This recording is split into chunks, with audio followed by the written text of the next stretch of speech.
818 days ago, Tymon Kolasinski had one of the biggest what-if moments in cubing history. It wasn't just a guess with a ton of stipulations as to how he could have gotten the 3x3 world record average or something of the like. It was rather a fact that without a +2 on his third solve of this average in February of 2022, he would have achieved not only the second sub-4 3x3 solve we had seen up to that point, but also the world's first sub-5 average. He was just a couple of degrees away from a 3.75 second solve, still, to this day, the fastest +2 we've ever seen. His average without the +2? 4.74. A number so inconceivable at that point in time that the 5.15 average he ended up getting when counting the +2 was still the second fastest average ever done in competition, only behind his own 509 done just months prior. But now in May of 2024, 818 days later, 50 competitions after his last close call at what once seemed impossible, he got it back. On Sunday, Tymon didn't just get back his 474, but he did it in a way that makes cubing seem more like chess than just a race to see who can spin their GAN 12, UV, maglev, ball core the fastest. Because it seems as though absolutely everything in this average is calculated throughout the first 3 solves, not a single lockup or pause during F12 in sight. I mean, when you start the average with a triple X cross in the ZBLL, most definitely the most impressive 3-second solve we have ever seen, this average already seems eerily familiar to what we saw back in 2022. Tymon's 379 with a 20-move F12 done in just 2.1 seconds is the best way to start an average. 8.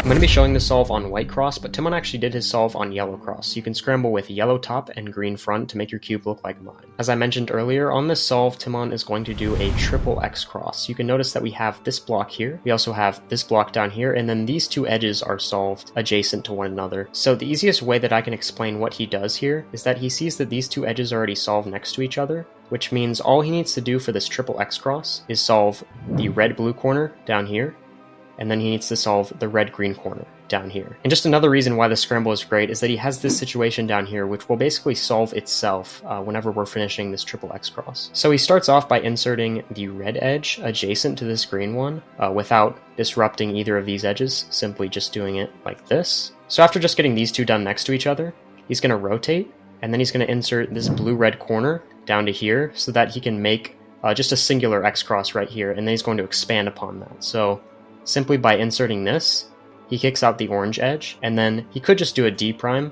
and an F to solve a regular X cross right here in the back. But of course he takes it a step further to end up solving a triple X cross. And the first step that he takes in doing this is by doing a D prime and a U prime at the same time. Now the reason he does this is because he notices that he can insert this corner into the bottom. So just from this position, you would do D prime, U prime at the same time. And now you can simply insert this one while kicking out this orange edge. And this is very important. That he didn't just insert this edge regularly. So he simply inserts the corner in the bottom. And now again, you could do a D2 and solve both of these, but he takes it another step further. And now he's going to do a D move, and then he can rotate.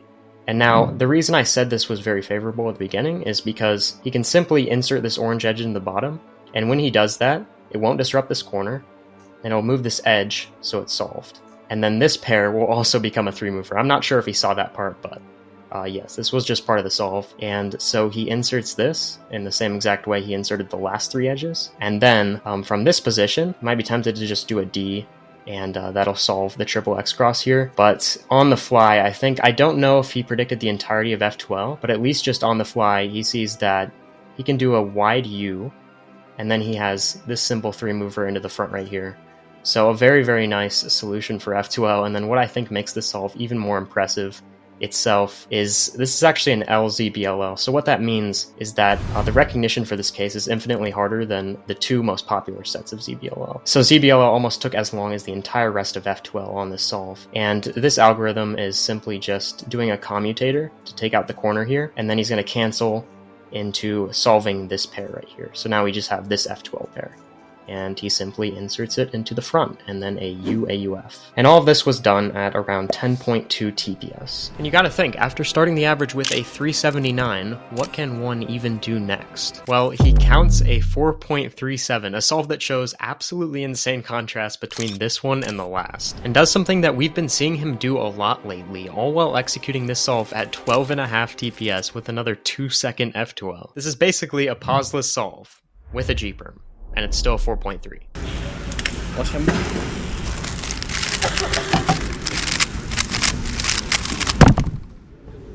So starting off here, there are two main things we can notice. First of which is that we have this free pair right here, which is going to be preserved, but he's not going to do this for his first pair. His first pair is actually going to be the orange-blue right here. This might seem a little bit counterintuitive, but since he sees two pairs in inspection, you can actually notice that when he does this pair, this one will also be preserved, and it just ends up being a really cool solution in general. No crazy X-cross or anything like that, just a simple two pairs. So what he's going to do to track this pair is he's going to do the most basic cross solution, and then he's going to end it with a wide move to set it up so he can do it rotationless. So what he does here is he simply begins the solve by just inserting this one on its opposite center, and then he's going to insert the other two on their opposite center. So instead of just starting the solve from this angle, he'll actually start it from an X prime angle, so right here with yellow on the front. So what he does is he simply does the same R prime move, and then instead of an F prime, he'll do a D prime, and then he'll do a wide R.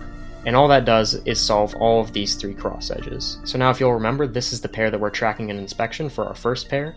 Also, this one is preserved. So he does a D prime, and then he's going to insert this edge. So now we solve the entire cross. And now for this situation where we have these two pairs right here, he's actually going to end it with a wide U prime. And the reason for that is so that we can go straight into this one, because if we did a D prime, obviously rotation, and then you're going to have to solve them like that. So he solves this pair into the front, and while we do that, we can notice that this one is of course going to be preserved, which is why he kind of goes for the more counterintuitive choice, I guess you could say, somewhat, just seeing that this pair is already solved. So he solves this one, and then he goes straight into this one, and the look ahead here is just into this pair right there.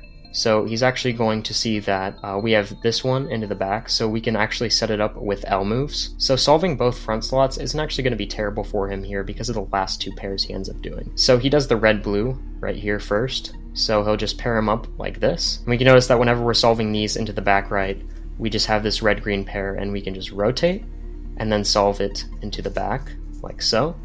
And then he has just back soon, like this, and this was the only pause during the solve, was to recognize OLL, and he goes straight into this G perm right here with the most standard out. So that's how you do a pretty simple solution, but still end up getting a low 4 because of the pauseless F2L and then just great execution on the last layer.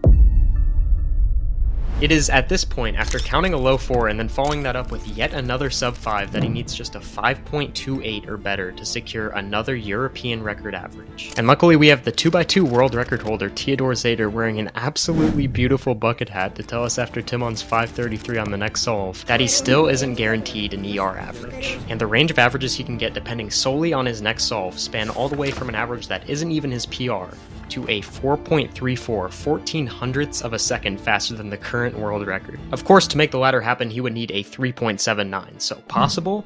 Yes, but probable? No. So incredibly much pressure rests on this solve alone. But luckily, he's been here before.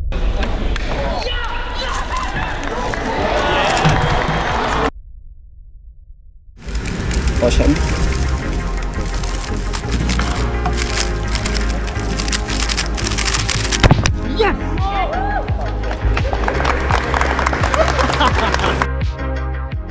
You can again scramble with yellow top and green front to make the solve show up on white. And on this solve, Tymon is going to end up doing a double X cross. So the pieces he needs to pay attention to here are this blue-red corner and its corresponding edge, and then also this orange-blue edge and its corner. So he actually starts off the solve from this position, holding white on the front. And the reason for that is whenever he picks up the cube, he's actually going to start with more of an L prime move, right? But he can actually turn this into a wide R prime instead, which is very nice for finger tricks, and then just going into the rest of the solution, which you'll see. So he does that to put both of these opposite to each other, so orange and red edges. And then this next part is actually pretty cool, which I haven't seen a lot of people do before. So what he does is you can kind of imagine this corner and this edge as an F2L pair. So he'll do a U prime, and then he'll pair them up like this. And the reason he does this is because he already has this edge solved, right? And then he just needs its corner, which is right here connected to the edge. And then he can simply do a D prime and a U at the same time. And then whenever he inserts this, this edge also ends up getting solved into the back. So he's kind of creating a pseudo double X cross here. So he's basically just going to do the R2 like so. So now we have this block, and then we have these two both solved.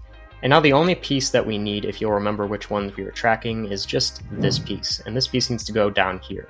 And that'll finish off the double X cross. So instead of rotating, you know, because that's slow and it's 2024. He's going to do a wide D move, and then he's just going to insert the corner into the back, like so, and now it's solved, back right there. And then he's going to do a D move, and that will finish off the double X cross. Of course, just inserting the final edge. And then his third pair is just these two, 2-gen into the front, like so.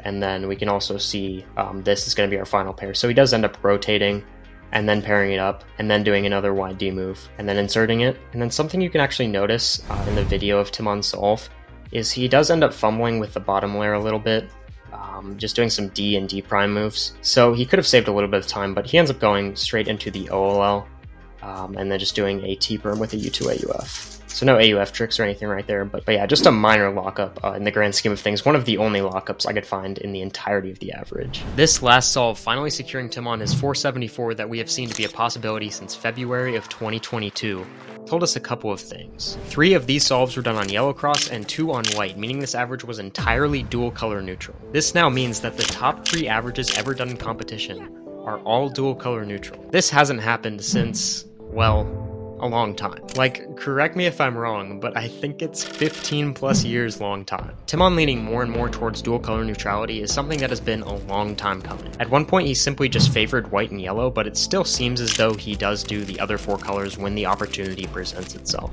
But the simplicity of walking into the cubing ice cream shop and only having 2 options, vanilla or chocolate, leaves you with way more time to actually eat your ice cream than if you had 6 options and then you're just standing there trying to choose which one to pick, and that leaves you with little to no time to actually eat it. Nonetheless, the pure genius here where he can take a scramble that looks like this and turn it into a double X cross really just makes you ask what happens when there are actually blocks to use on the scramble. And I guess we gotta figure that out on the first solve with a 379. Tell me if you even understood anything that was going on. Because, you know, I'm just trying to get better at dissecting the madness at the end of the day. And fun fact, the cube that he used for his potential 474 average back in 2022 and the cube that he used for his actual 474 average this weekend is the exact same cube. Because the GAN 12 is just that timeless. Use code STEW at SpeedCube Shop when you get yours, by the way. You know who else uses the GAN 12? 6-year-olds who are in fact faster than you at cubing. You know what that means. Anyways, who knows how long it'll be until I'm back here making another video about the monthly Tymon European record average. But this one was, of course, just iconic again. You know what else would be iconic? If you subscribed. It's right here. Also, you can watch this video because I literally predicted the future in it. Yeah, that's right. And also, if you like this video in general, you'll just like that video. Maybe. I don't know. Hypothesis, right? But yeah, besides that, that's about it. See ya.